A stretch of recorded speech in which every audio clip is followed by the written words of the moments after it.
সাহাবা একরাম সব কিছু চাইতেছে নবীরে ভালোবাসে, তার একটা দলিল পেশ করতেছি। বুখারী শরীফের ভিতরে ঘটনা আছে, এই রোমান সম্রাট 40,000 সৈন্যবাহিনী সশস্ত্র বাহিনী পাঠিয়েছে মদিনার উপরে আক্রমণ করে নবী এবং সাহাবা একরামকে দুনিয়া থেকে বিদায় করে দিবে। নবী আমার যখন শুনতে পারলেন তাবুকের যুদ্ধের ভিতরে, তাবুকের ময়দানে প্রায় 40,000 রোমান সম্রাট আছে সশস্ত্র বাহিনী মদিনা আক্রমণ করবে, নবী আমার পেরেশান হয়ে গেলেন। এত হাজার মানুষ যদি মদিনা আক্রমণ করে তাহলে মুসলমানদের অবস্থা কি হবে? নবী আমার চিন্তিত হয়ে সাহাবায়ে একটা মশওয়ারা করলেন, মজলিস করলেন। এইভাবে সবাই পরামর্শ দিতেছে। হঠাৎ নবী ডাক ডাকায়, ও আমার সাহাবীরা, আমার একজন মধ্যে মুজাহিদ দরকার, একজন সাহসী মুজাহিদ দরকার। যেই সাহসী সাহাবী, এখান থেকে প্রায় 20 দিনের রাস্তা তাবুকের ময়দান, সেই তাবুকের ময়দানে গিয়া তারা কি অবস্থায় আছে, তারা কতজন আছে, কি অবস্থায় আছে একটা পর্যবেক্ষণ করে আসবে এবং তাদেরকে একটা হুঙ্কার দিয়ে আসবে, এমন একটা মধ্যে মুজাহিদ আমার দরকার। সুবহানাল্লাহ। শত শত হাজার হাজার সাহাবায়ে কেরামের ভিতরে কেউ দাঁড়ায় নাই।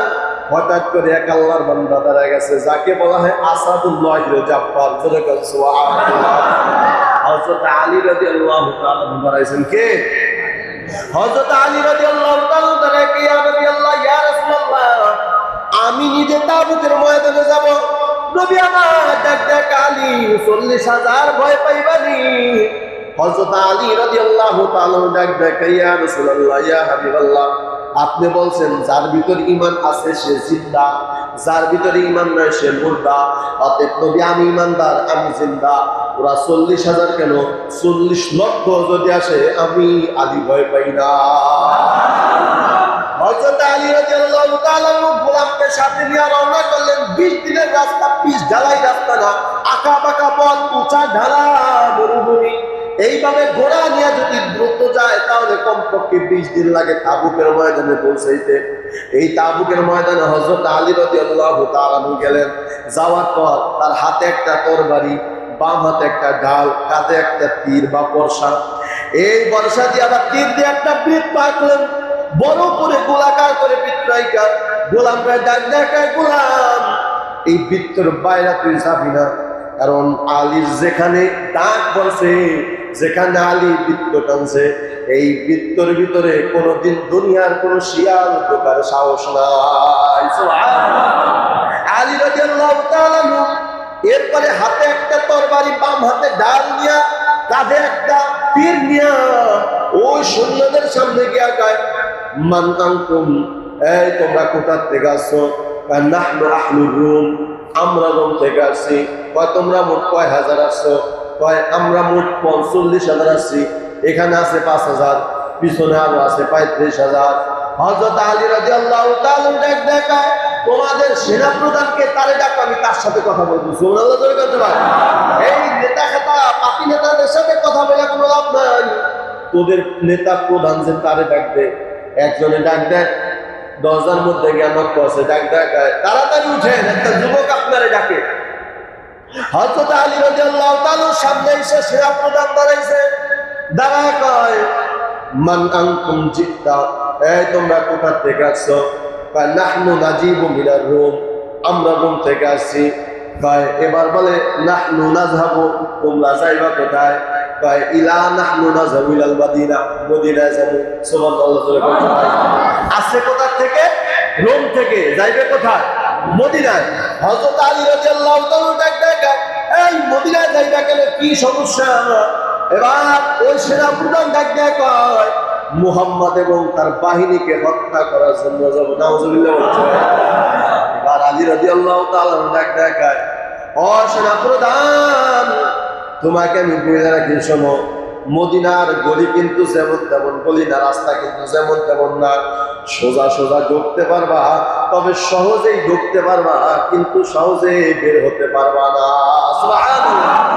ইনডাইরেক্ট একটা হুঙ্কার দিছে কিনা?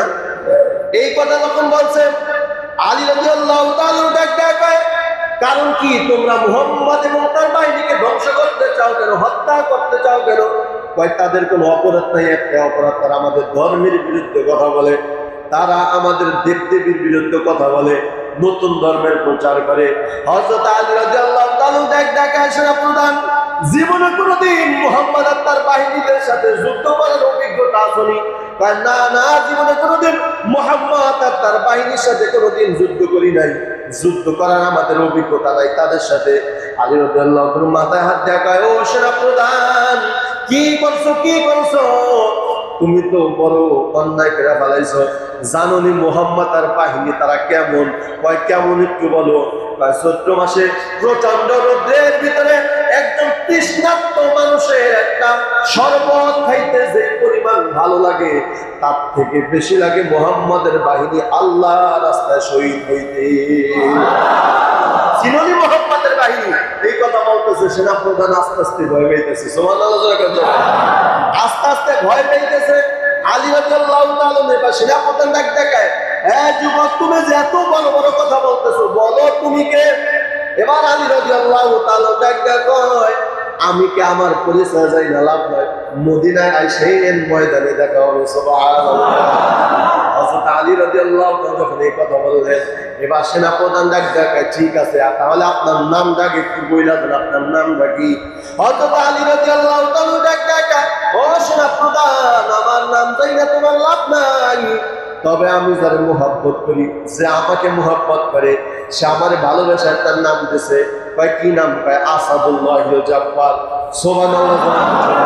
যার অর্থ হইল আল্লাহর বাঘ। সুবহানাল্লাহ বলবেন না? এই টাইটেল দিয়েছেন কে? কাকে? হযরতে আলী রাদিয়াল্লাহু তাআলা কে আসাদুল্লাহিল জাব্বার, মানে আল্লাহর বাঘ, আল্লাহর সিংহ। সুবহানাল্লাহ বলেন সবাই। দেখা আল্লাহর বাঘ মানে কি? আর সমস্যা প্রধান, আমি আল্লাহর উপরে কসম খেয়ে বলি, আমার এই হাতে কি কয় তরবারি, কয় এই বাম হাতে কি কয় ঢাল। তাহলে ভালোভাবে শুনে রাখো, আমার এই ডান হাতে যে তরবারি যদি ভেঙে না যায়, আর আমার বাম হাতে যে ডাল আছে, এই ডাল যদি আমার সাথে বেইমানি না করে, তোমরা এখানে কয় হাজার আছো? কয় 5,000। পিছনে আছে কত? কয় 40,000।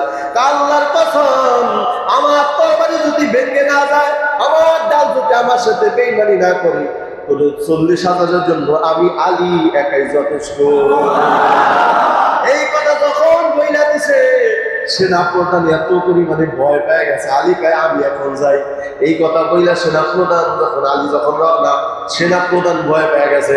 ডাকায় দেখলিনি একটা যুবক কিভাবে আঙ্গুল নাড়ায় নাড়ায় কথা বললো, এই সেনাপতিরা, তাড়াতাড়ি তোরা থাকবে কিনা জানি না, আমি আর এখানে নাই। এদের মতো 40টা যুবক যদি তোদের সামনে আসে, তোর 40,000 একটানে খায়া ফেলাইব। ঠিক না ভাই? ঠিক না? সেই যে ভয় পাইছে, আর মদিনার নাম নাম মনে নাই। 20 দিন পরে আবার আলী রাদিয়াল্লাহু তাআলা মদিনায় ঢুকলেন। নবী ডাকা, আলী খবর কি? নবী, আপনি আল্লাহর বাকরে পাঠাইছেন, আমি একটা হুঙ্কার দিয়ে আসি, জীবন আর কোনোদিন মদিনা আসবে না। সুবহানাল্লাহ। আল্লাহ নবী ডাকা, তাহলে তো যুদ্ধ করার কোনো দরকার নাই, তাহলে তো সব শেষ। আলী রাদিয়াল্লাহু তাআলা ডাকা, না না নবীজি, ওরা যেহেতু রোম থেকে তাবুক পর্যন্ত আসতে পারে, আমরাও মদিনা থেকে তাবুক পর্যন্ত যাব। সুবহানাল্লাহ। এমনি ছেড়ে দেওয়া যাবে না, কারণ ওরা আমাদের ইসলামের উপরে আঘাত করতেছে, আমাদের ইমানের উপরে আঘাত করছে, ওদেরকে এমনি ছেড়ে দেওয়া যায় না। নবী আমার দেখা, সাহাবেরা, তাহলে কে তাবুকের ময়দানে যুদ্ধ করতে যাইবার নাম লিস্টি করো। হযরত আবু বকরকে দায়িত্ব দিলেন।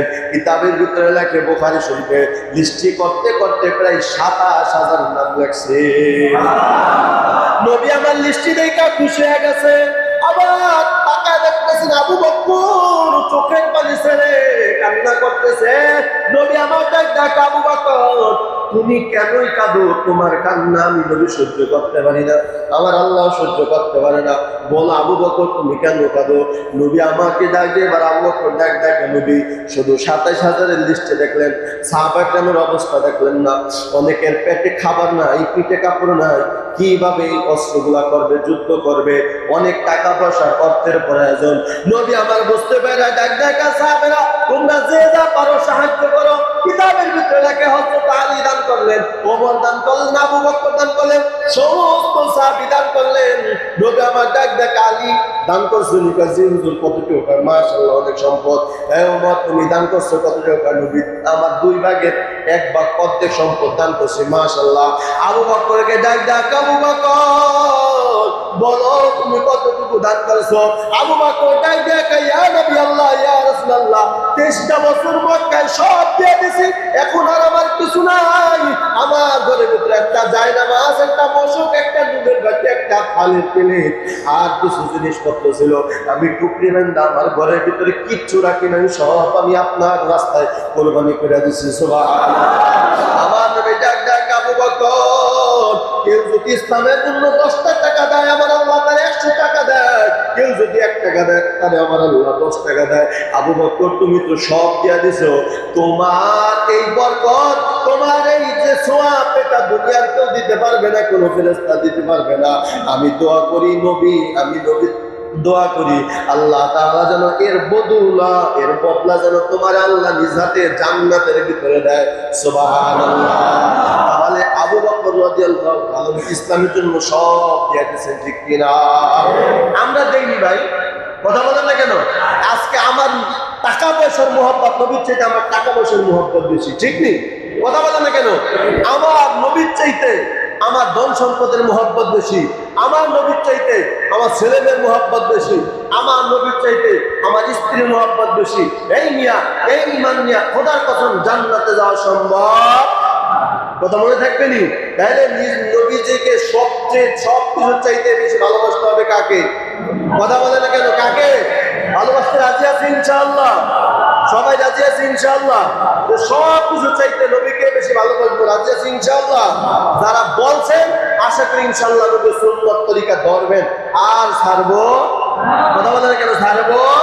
এজন্য আল্লাহ পাক রব্বুল আলামিন আমাদের সকলকে নবীজির ভালোবাসা, আল্লাহর ভালোবাসা পুরোপুরি অর্জন করে আমার নিজের জীবনের চেয়ে নবীকে ভালোবাসে, নবীদের খাঁটি আশিক রাসূল হয়ে আমাদের সকলকে কবরে যাওয়ার তৌফিক দান করুন। সকলে বলে আমিন। যা সুন্নাত প্রেরিত তাই কথা বলা সুন্নাত